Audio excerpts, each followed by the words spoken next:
여러분 안녕하십니까? 포항 MBC 뉴스데스크입니다. 어제 포항 앞바다에 최대 140억 배럴 규모의 석유가스가 매장되어 있을 수 있다는 정부 발표가 있었는데요. 하루 뒤 포항시장이 기자간담회를 자청해 영일만 앞바다 석유가스 매장 발표와 관련한 앞으로의 계획 등을 설명했습니다. 이규설 기자가 전해드립니다. 포항시청에서 긴급하게 열린 기자간담회. 상기된 얼굴로 나타난 이강덕 포항시장은 정부가 신중하게 조사해서 발표한 만큼 포항 앞바다에서 석유와 가스가 나올 확률이 높을 것으로 본다며 기대감을 나타냈습니다. 만약에 저게 나오게 되면은 제 생각에는 포항이 완전히 천지개벽할 것 같아요. 이 시장은 이어 석유 가스 발굴 지원을 위한 추진반을 구성해 어민 협상 창구 마련, 영일만항 선석 추가 확보, 배후 산업단지 등 행정적으로 지원해야 할 부분을 뒷받침하겠다고 밝혔습니다.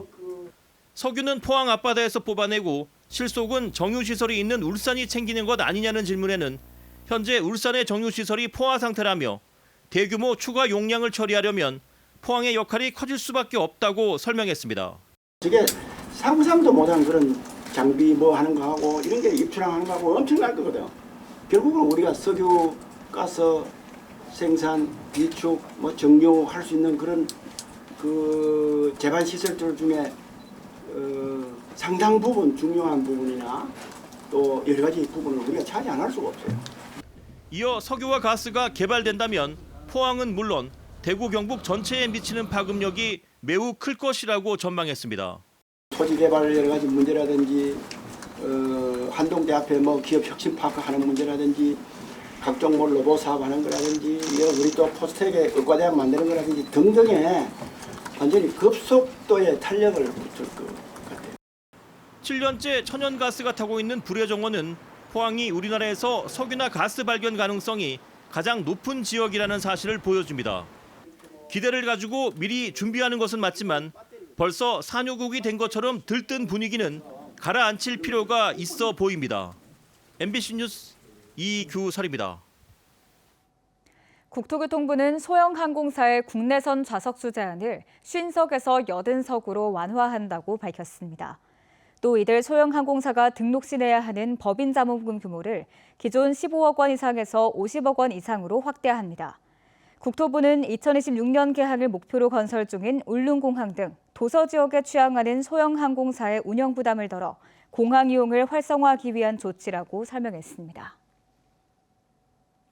대구 경북 행정통합을 논의하기 위한 중앙정부 책임자와 대구 경북 시도지사 간 4자 회동이 서울에서 처음 열렸습니다. 그동안 물밑에서 논의되던 통합의 기본 방향과 시간표도 처음으로 공개가 됐는데요. 내후년 7월 통합자치단체 출범을 목표로 통합안을 마련하고 시도의회 의결을 거쳐 올 연말쯤 통합특별법 제정을 추진하기로 했습니다. 엄지원 기자입니다. 이철우 지사와 홍준표 시장, 이상민 행안부 장관, 우동기 지방시대위원장이 한 테이블에 앉았습니다. 대구 경북 행정통합을 주제로 한 정부와 광역지자체 간 첫 감단 자리. 행안부 장관은 모두 발언에서 대구 경북 통합이 정부가 구상하는 행정체제 개편 방안에 부합한다며 통합 필요성에 공감했습니다. 나아가 광역 경제권 형성으로 수도권 1극 체제가 다극 체제로 전환되는 출발점이 될 것으로 보인다며 기대감을 나타냈습니다. 나아가 수도권에 상응하는 수준의 광역 경제권을 형성함으로써 대구 경북은 하나가 되어 더욱 강해질 것입니다. 독자적으로는 시도할 수 없었던 획기적인 발전 전략을 수립하고 확실한 성장 거점으로 이철우 경북도지사는 민선 자치 도입 30년이 다 돼가도록 중앙 집권제로 운영돼 왔다며 자치단체를 넘어 자치정부 수준으로 대구 경북이 통합된다면 국가 균형 발전의 계기가 될 수 있다고 강조했습니다.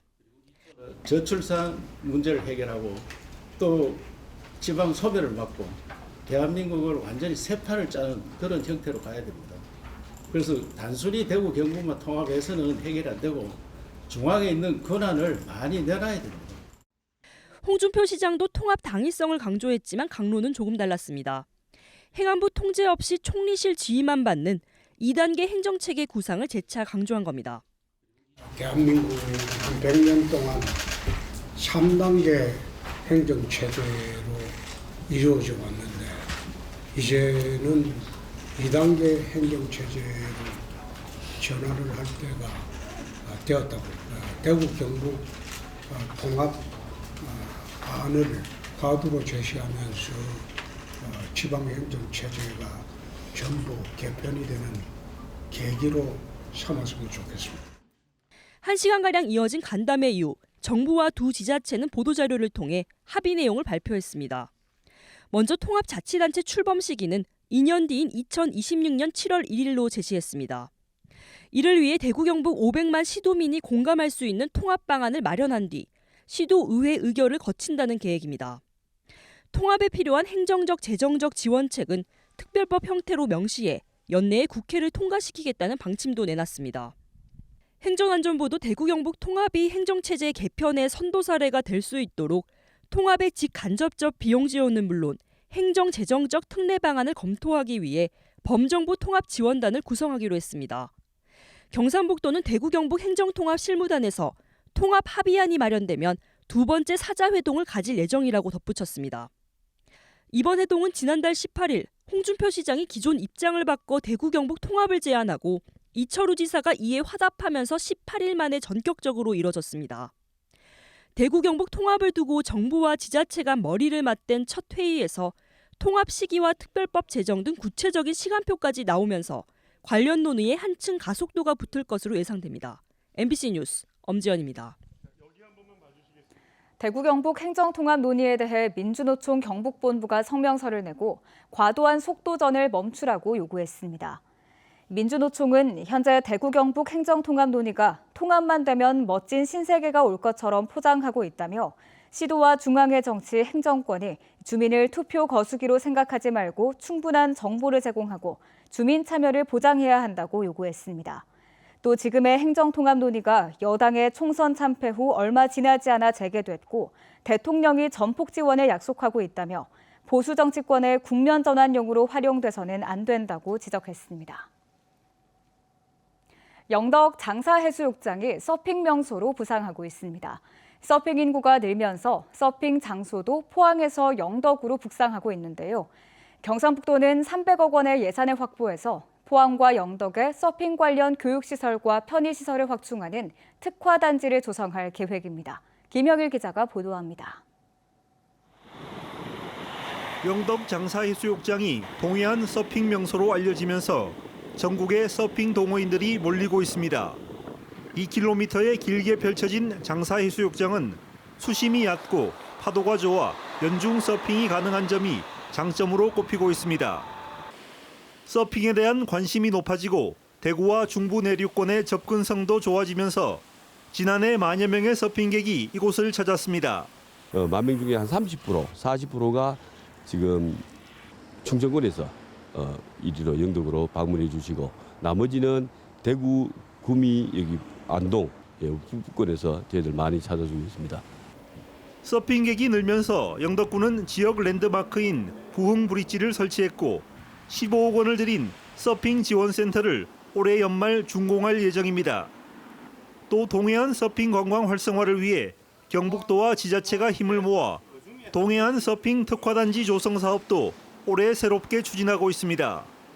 영덕과 포항 지역 서핑 명소에 실내 서핑센터와 클럽하우스, 서핑 아카데미를 건립할 예정인데 정부의 300억 원의 예산 편성을 요청한 상태입니다.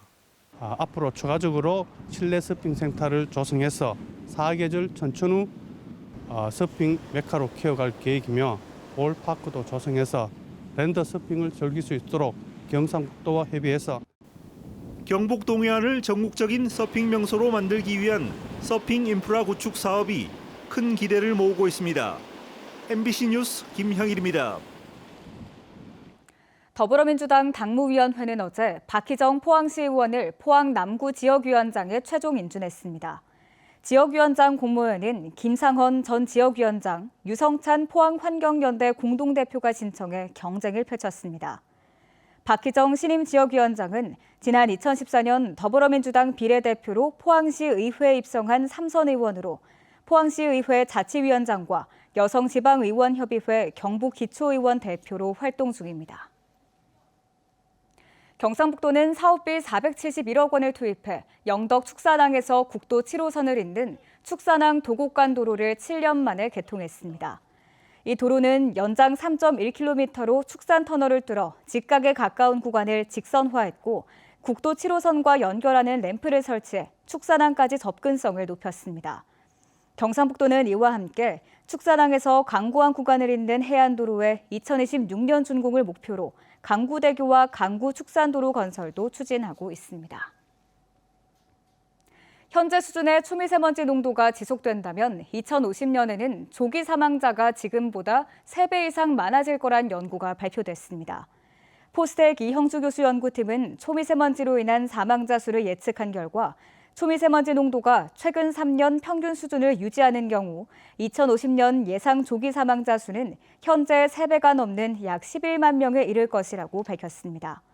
연구팀은 2050년까지 같은 수준을 유지하려면 초미세먼지 농도를 연간 기준의 약 40% 정도로 감축시켜야 한다며 지금보다 강화된 미세먼지 대책이 필요하다고 강조했습니다.